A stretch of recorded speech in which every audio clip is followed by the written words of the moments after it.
ಪಿತನ ಸುತನ ಮತ್ತು ಪವಿತ್ರಾತ್ಮರ ನಾಮದಲ್ಲಿ ಆಮೇನ್. ಹತ್ತಿರವೇ ಇರು ಯೇಸುವೇ, ಕಷ್ಟದ ಸಮಯದಲ್ಲಿ ಹತ್ತಿರವೇ ಇರು ಯೇಸುವೇ,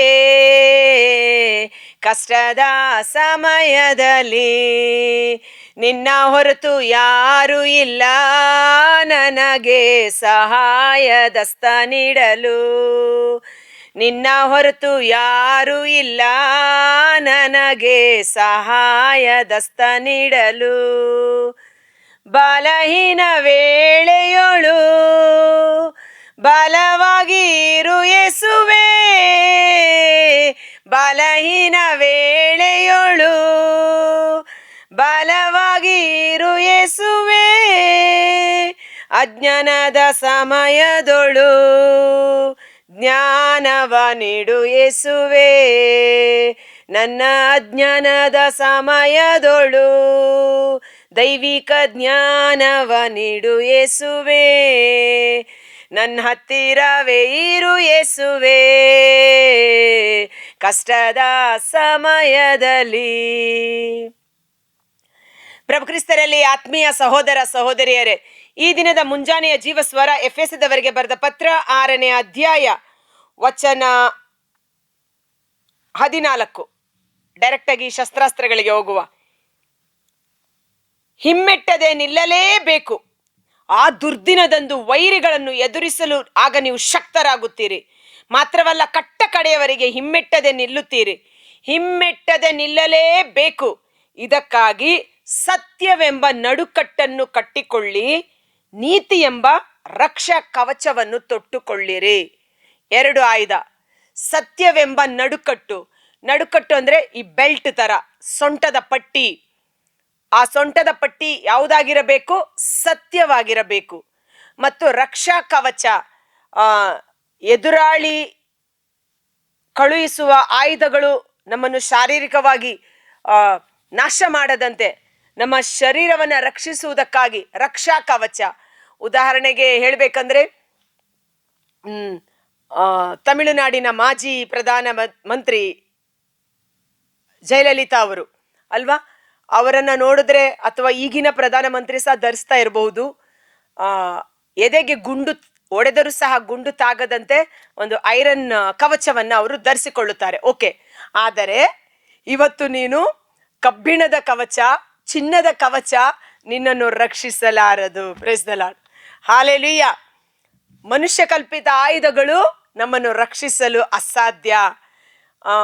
ಜಯಲಲಿತಾ ಅಮ್ಮ ಅವರಾಗ್ಲಿ ಅಥವಾ ಇಂದಿರಾ ಗಾಂಧಿ ಆಗ್ಲಿ ಅನೇಕ ರಕ್ಷಾ ಕವಚಗಳನ್ನು ಧರಿಸಿಕೊಂಡಿದ್ದರೂ ಸಹ ಶತ್ರುಗಳ ಕುತಂತ್ರದಿಂದ ಅವರು ನಾಶವಾಗಿ ಹೋದರು ಎಂಬುದನ್ನು ನಾವು ನೋಡುತ್ತೇವೆ. ಸೊ ದೇವರ ವಾಕ್ಯ ಹೇಳುತ್ತೆ, ನೀತಿ ಎಂಬ ರಕ್ಷಾ ಕವಚವನ್ನು ನೀನು ಧರಿಸಿಕೊಳ್ಳಲೇಬೇಕು. ನೀನು ಯುದ್ಧ ಭೂಮಿಯಲ್ಲಿ ನಿಲ್ಲಲೇಬೇಕು, ನೀನು ಹೋರಾಟ ಮಾಡಲೇಬೇಕು. ಈ ಒಂದು ಲೋಕದಲ್ಲಿ ನಾವು ಜೀವಿಸುವಾಗ ದೇವರ ಮಕ್ಕಳಾಗಿ ಸಾಕ್ಷಿಯಾಗಿ ಜೀವಿಸಲು, ನಮ್ಮನ್ನ ನಾಶ ಮಾಡಲು ಹೊಂಚು ಹಾಕಿ ನಿಂತಿರುವ ಆ ಕ್ರೂರ ಪಿಶಾಚಿ ಸೈತಾನನ ವಿರುದ್ಧ ನಾವು ಹೋರಾಟ ನಡೆಸುವವರಾಗಿರಬೇಕಾಗಿದೆ. ಅದಕ್ಕಾಗಿ ಸತ್ಯವೆಂಬ ನಡುಕಟ್ಟು.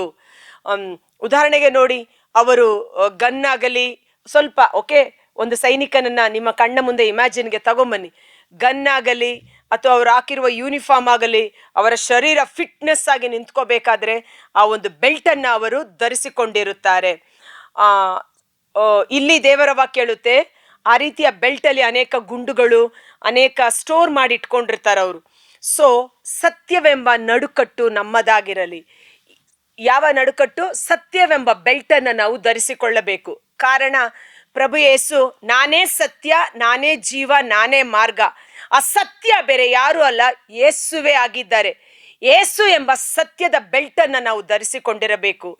ಯೇಸು ನನ್ನೊಟ್ಟಿಗಿದ್ದಾರೆ, ಯೇಸು ನನ್ನ ರಕ್ಷಕ ಎಂಬ ದೃಢ ವಿಶ್ವಾಸ ಅದರಲ್ಲಿರಬೇಕು. ಸತ್ಯವನ್ನ ನುಡಿಯುವ ಮಕ್ಕಳಾಗಿ ನಾವು ಜೀವಿಸಬೇಕು. ಯಾವಾಗ ಆ ಸತ್ಯ ಎಂಬ ಬೆಲ್ಟ್ ಅನ್ನ ಧರಿಸಿಕೊಂಡಿದ್ದೇವೋ ನಾವು ಸತ್ಯ ಸ್ವರೂಪಿಗಳಾಗಿ ಮಾರ್ಪಾಡಾಗಬೇಕು. ಸುಳ್ಳು ಹೇಳುವವನು ಸೈತಾನನ ಮಗ, ಸುಳ್ಳಿನ ಮೂಲ ಪುರುಷ ಸೈತಾನ. ಒಂದು ಸುಳ್ಳನ್ನ ಮರೆಮಾಚುವುದಕ್ಕಾಗಿ 1000 ಸುಳ್ಳುಗಳನ್ನ ಪೋಣಿಸಬೇಕಾಗುತ್ತದೆ.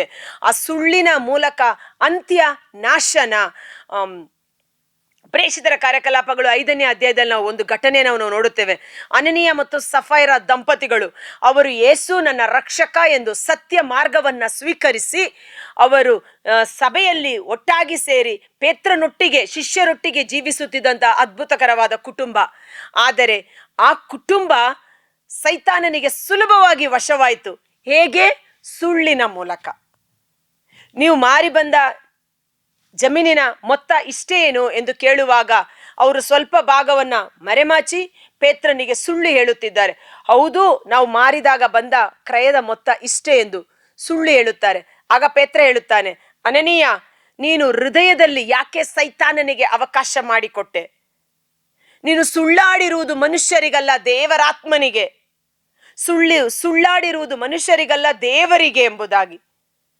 ಆತ ಸುಳ್ಳು ಹೇಳಿದ ಕಾರಣ, ಸೈತಾನನನ್ನು ತನ್ನ ಹೃದಯದಲ್ಲಿ ಅವಕಾಶ ಮಾಡಿಕೊಟ್ಟ ಕಾರಣ, ಸತ್ಯ ಎಂಬ ನಡುಕಟ್ಟು ಇಲ್ಲದೆ ಹೋದ ಕಾರಣ, ಸತ್ಯಕ್ಕೆ ಸಾಕ್ಷಿಯಾಗಿ ನಿಲ್ಲದೆ ಹೋದ ಕಾರಣ ಅದೇ ಸ್ಥಳದಲ್ಲಿ ಅನನೀಯ ಮತ್ತು ತದನಂತರ ಬಂದ ಹೆಂಡತಿ ಮೃತಪಡುವುದನ್ನು ನಾವು ನೋಡುತ್ತೇವೆ. ಸೊ ಸತ್ಯವೆಂಬ ನಡುಕಟ್ಟು ನಮ್ಮಲ್ಲಿರುವಾಗ ಸತ್ಯ ಸುಳ್ಳನ್ನ ಜಯಿಸುತ್ತದೆ, ಸುಳ್ಳಿಗೆ ಅವಕಾಶ ಕೊಡುವುದಿಲ್ಲ. ಅದಕ್ಕಾಗಿ ಒಬ್ಬರಿಗೊಬ್ಬರು ಸುಳ್ಳು ಹೇಳಬೇಡಿರಿ. ಸುಳ್ಳು ಸೈತಾನನ ನಯವಂಚನೆ, ಕುತಂತ್ರ. ಆದ ಕಾರಣ ಈ ದಿನ ನಮ್ಮನ್ನೇ ನಾವು ಪರಿಶೋಧನೆ ಮಾಡಿ ನೋಡುವ. ಸತ್ಯದ ನಡುಕಟ್ಟು ನಮ್ಮಲ್ಲಿದ್ದರೆ ಸತ್ಯಕ್ಕಾಗಿ ನೀನು ಹೋರಾಡು, ಸಾಯುವವರೆಗೂ ಸತ್ಯ ನಿನ್ನನ್ನು ಸಂರಕ್ಷಣೆ ಮಾಡುವುದು ಎಂಬಂತೆ. ಬೈಬಲಲ್ಲಿ ಅನೇಕ ವ್ಯಕ್ತಿಗಳನ್ನ ಸಹ ನಾವು ಉದಾಹರಣೆಗೆ ನಾವು ನೋಡುತ್ತೇವೆ. ನಿರಪರಾಧಿಯಾಗಿದ್ದರೂ ಸಹ ಜೋಸೆಫನನ್ನ ಸೆರೆಮನೆಗೆ ಹಾಕಿದ್ದರು. ಆದರೆ ಅವನು ಸತ್ಯಕ್ಕೆ ಸಾಕ್ಷಿಯಾಗಿದ್ದ ಕಾರಣ, ವ್ಯಭಿಚಾರದ ಪಾಪ ಮಾಡದೆ ಸೆರೆಮನೆ ವಾಸ ಬಂದರೂ ಸಹ ಸತ್ಯಕ್ಕೆ ಸಾಕ್ಷಿಯಾಗಿದ್ದ ಕಾರಣ ಸತ್ಯ ಅವನನ್ನು ಬಿಡುಗಡೆ ಮಾಡಿ ಮಹಿಮೆಯ ಸ್ಥಾನಕ್ಕೆ ಏರಿಸಿತು. ಇನ್ನು ಸೂಸಾನಳು ನಿರಪರಾಧಿಯಾಗಿದ್ದರೂ ಸಹ ಆಕೆಯನ್ನ ನೇಣುಗಂಬಕ್ಕೆ ಕೊಂಡೊಯ್ಯಬೇಕಾದ ಸಮಯ. ಆದರೆ ಸತ್ಯ ದಾನಿಯೇಲನ ಮೂಲಕ ಬಂದು ಆಕೆ ನಿರಪರಾಧಿ ಎಂದು ಬಿಡುಗಡೆ ಮಾಡಿತು. ಸೊ ಬಹಳ ಅದ್ಭುತಕರ. ಸುಳ್ಳಾಡಬೇಡಿ, ಸತ್ಯಕ್ಕೆ ಸಾಕ್ಷಿಯಾಗಿ ನಿಲ್ಲಿರಿ, ಸತ್ಯ ನಿಮ್ಮನ್ನ ಬಿಡುಗಡೆ ಮಾಡುವುದು. ಇವತ್ತು ಯುದ್ಧ ಭೂಮಿಯಲ್ಲಿರುವ ಸೈನಿಕರಾದ ನಾವು, ನಮ್ಮಲ್ಲಿರಬೇಕಾಗಿದ್ದು ಯೇಸುವಿನ ಸತ್ಯಾತ್ಮ. ಅಂದು ಪಿಲಾತನು ಕೇಳುವಾಗಲೂ ಸಹ ನಿನ್ನನ್ನು ಬಿಡುಗಡೆ ಮಾಡುವುದಕ್ಕೂ ಶಿಕ್ಷಿಸುವುದಕ್ಕೂ ನನಗೆ ಅಧಿಕಾರವಿದೆ, ನೀನು ಯಾರು, ಎಲ್ಲಿಂದ ಬಂದವನು ಎಂದು ಕೇಳುವಾಗ ಯೇಸು ಹೇಳುತ್ತಾರೆ, ಮೇಲಿನಿಂದ ಕೊಡದ ಹೊರತು ನಿನಗೆ ನನ್ನ ಮೇಲೆ ಅಧಿಕಾರವಿಲ್ಲ. ನಾನು ಸತ್ಯಕ್ಕೆ ಸಾಕ್ಷಿಯಾಗಿ ನೀಡಲು ಬಂದಿದ್ದೇನೆ. ನಾನು ಹುಟ್ಟಿದ್ದೆ ಅದಕ್ಕಾಗಿ. ಸತ್ಯಪರರೆಲ್ಲರೂ ನನ್ನ ಮಾತಿಗೆ ಕಿವಿಗೊಡುತ್ತಾರೆ ಎಂಬುದಾಗಿ. ಸತ್ಯ ಅಂದರೆ ಏನು ಎಂಬುದಾಗಿ ಪಿಲಾತ ಆ ಸತ್ಯದ ಅರ್ಥವನ್ನು ಗ್ರಹಿಸಿಕೊಳ್ಳಲಾರದೆ ತತ್ತರಿಸಿ ಹೋದ. ಆದರೆ ನಮಗಾದರೂ ಸತ್ಯ ಏನೆಂದು ಗೊತ್ತಾಗಿದೆ. ಸತ್ಯ ದೇವರ ವಾಕ್ಯವೇ ಆಗಿದೆ. ಸತ್ಯ ಯೇಸುವೇ ಆಗಿದ್ದಾರೆ. ಸುಳ್ಳು ಸೈತಾನನಿಗೆ ಸಂಬಂಧಪಟ್ಟದ್ದು. ಸುಳ್ಳಿನ ಮೂಲ ಪುರುಷ ಸೈತಾನ, ಸುಳ್ಳಾಡುವವನು ಸೈತಾನನ ಮಗ. ಈ ವ್ಯತ್ಯಾಸವನ್ನು ದೇವರು ನಮಗೆ ವಚನದ ಮೂಲಕ ತೋರ್ಪಡಿಸಿರುವಾಗ ನಮ್ಮ ಜೀವಿತದಲ್ಲಿ ಸುಳ್ಳನ್ನ ತ್ಯಜಿಸಿ ಸತ್ಯಕ್ಕೆ ಸಾಕ್ಷಿಯಾಗಿ ನಿಲ್ಲುವಂತೆ, ಸದ್ಯಕ್ಕೆ ಕಹಿಯಾಗಿ ನಮ್ಮನ್ನ ಹಿಂಸೆಗೆ ಗುರಿಪಡಿಸಿದರೂ ಸಹ ಆ ಸತ್ಯವೇ ನಮ್ಮನ್ನ ಬಿಡುಗಡೆ ಮಾಡುತ್ತದೆ. ಕರ್ತರಾದ ಯೇಸುವೇ, ಮುಂಜಾನೆ ವೇಳೆ ಜೀವಸ್ವರವನ್ನು ಆಲಿಸುತ್ತಿರುವ ಪ್ರತಿಯೊಬ್ಬ ಸಹೋದರ ಸಹೋದರಿಯನ್ನು ಅವರ ಕುಟುಂಬಗಳ ನಿಮ್ಮ ಬಲಾಢ್ಯವಾದ ಗಾಯಗೊಂಡ ಕರಗಳಿಗೆ ಸಮರ್ಪಿಸುತ್ತೇವೆ. ಯೇಸುವೇ, ಅವರ ನಾಲಿಗೆಯಲ್ಲಿ ಘೋರ ವಿಷವಿದೆ, ಅವರ ತುಟಿಗಳಲ್ಲಿ ಹಾವಿನ ಸರ್ಪದ ಕಂಪನವಿದೆ, ಅವರ ನಾಲಿಗೆ ಸುಳ್ಳಾಡುತ್ತದೆ, ವಂಚನೆಯ ಮಾತುಗಳನ್ನಾಡುತ್ತದೆ. ಹೀಗಿರುವಾಗ ದೇವರಾತ್ಮ ಅವರಲ್ಲಿ ಹೇಗೆ ಕಾರ್ಯ ಮಾಡಿತು? ಹೃದಯದಲ್ಲಿ ಕೆಟ್ಟದ್ದೇ ತುಂಬಿರುವಾಗ ಅವರ ನಾಲಿಗೆ ಒಳ್ಳೆಯದನ್ನು ನುಡಿಯಲು ಹೇಗೆ ಸಾಧ್ಯ? ನಿಮ್ಮ ಹೃದಯ ಎಂಬ ಬೊಕ್ಕಸವನ್ನು ಶುದ್ಧೀಕರಿಸಿರಿ, ಒಳ್ಳೆಯವುಗಳಿಂದ ತುಂಬಿಸಿರಿ. ಹೃದಯದಲ್ಲಿ ಏನಿದೆಯೋ ಅದೇ ನಿನ್ನ ಬಾಯಿ ಮಾತನಾಡುವುದು ಎಂಬ ವಾಕ್ಯದಂತೆ ಯೇಸುವೆ, ನಮ್ಮೊಬ್ಬೊಬ್ಬರ ಹೃದಯವನ್ನ ಪರಿಶೋಧಿಸಿ, ನಮ್ಮ ಹೃದಯವನ್ನ ಶುದ್ಧೀಕರಿಸಿ, ಸತ್ಯ ವಚನದಿಂದ ನಮ್ಮ ಹೃದಯವನ್ನ ತುಂಬಿರಿ. ನಡೆಯಿಂದಲೂ ನುಡಿಯಿಂದಲೂ ಸತ್ಯಕ್ಕೆ ಸಾಕ್ಷಿಯಾಗಿ ನಿಲ್ಲುವಂತೆ, ಸತ್ಯವನ್ನ ಸತ್ಯವನ್ನೇ ಮಾತನಾಡುವಂತೆ ನಮ್ಮೊಬ್ಬೊಬ್ಬರನ್ನು ಅಭಿಷೇಕ ಮಾಡಿರಿ ಸ್ವಾಮಿ. ಸುಳ್ಳು ಹೇಳುವವನು ಸೈತಾನನ ಮಗ. ಆ ಕುತಂತ್ರದಿಂದ, ಆ ಒಂದು ಬಲಹೀನಾವಸ್ಥೆಯಿಂದ, ಆ ಒಂದು ಪಾಪ ಪ್ರಲೋಭನೆಯಿಂದ ಈ ಸಮೂಹವನ್ನು ಬಿಡುಗಡೆ ಮಾಡಿರಿ ಯೇಸುವೆ. ಯೇಸುವೆ, ಯಾರು ನೋಡಿದರೂ ನೋಡದಿದ್ದರು, ಯಾರು ಕೇಳಿಸಿಕೊಂಡರೂ ಕೇಳಿಸಿಕೊಳ್ಳದಿದ್ದರು, ಎಲ್ಲವನ್ನು ನೋಡುವ ದೇವರಿಗೆ ವಿರೋಧವಾಗಿ ನಾನು ಸುಳ್ಳಾಡುವುದಿಲ್ಲ. ಹೌದಾದರೆ ಹೌದು ಎನ್ನು, ಇಲ್ಲವಾದರೆ ಇಲ್ಲವೆನ್ನು. ಅದಕ್ಕಿಂತ ಮಿಗಿಲಾಗಿ ಮಾತನಾಡುವಂಥದ್ದು ಪಿಶಾಚಿಯಿಂದ ಪ್ರೇರೇಪಿತವಾದದ್ದು. ಈ ಸತ್ಯವನ್ನು ಅರಿತುಕೊಂಡ ನಾವು ಸತ್ಯ ವಚನದಿಂದ ಅಭಿಷೇಕಿಸಲ್ಪಟ್ಟು ನಡೆ ನುಡಿಯಿಂದ ಸತ್ಯಕ್ಕೆ ಸಾಕ್ಷಿಯಾದ ಮಕ್ಕಳಾಗಿ ಜೀವಿಸುವ ಪವಿತ್ರಾತ್ಮರ ಅಭಿಷೇಕ ನಮ್ಮಲ್ಲಿ ಯಥೇಚ್ಛವಾಗಿ ಸುರಿಸಲ್ಪಡುವಂತೆ ಸತ್ಯಮೇವ ಜಯತೆ, ಸತ್ಯಕ್ಕೆ ಜಯ ಉಂಟು. ಯೇಸುವಿನ ಅದ್ಭುತಕರವಾದ ನಾಮದಲ್ಲಿ ಪ್ರಾರ್ಥಿಸುತ್ತೇವೆ. ಆಮೆನ್.